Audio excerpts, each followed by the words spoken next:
The 6-month rental conversion moratorium in La Crosse is about halfway done, and the mayor says a lot of progress is being made to come up with a long-term solution to keep rentals from becoming run down. News 8's Carrie Vick is here with the story. Since the moratorium was passed in July, there have been a flood of requests from landlords to be exempt from the code. And so far, the city approved all 18 requests. And while it may seem like that defeats the purpose, city officials say the moratorium is working. It was stressful. Mark and Amanda Christensen received a notice in the mail in August that they'd have to evict all the tenants in their 2 rental properties because of the rental conversion moratorium. And we scheduled the inspections that you're supposed to have.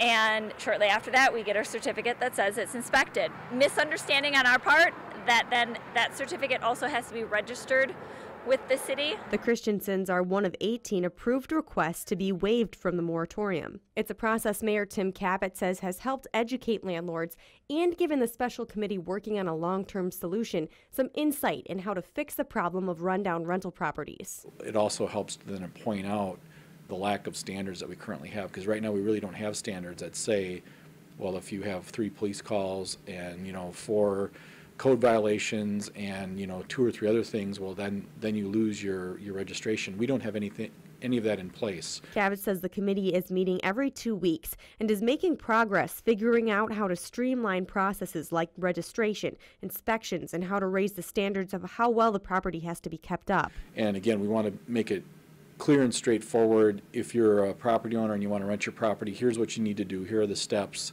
and then for the most part that's really it, because most properties are good. But if there are, again, problem properties, what are the standards then that kick in for the city to be able to come back and say, this is, there's issues, there's problems, let's get them fixed. And while the Christensens support the idea of raising the standards, they wish the city could make that happen without implementing a moratorium. I know of people that are having a hard time selling their home and families that are struggling because they can't sell a home. If we can't go out and look at homes, they sit empty. We would have purchased another home this summer, but didn't because of the moratorium that's going on place.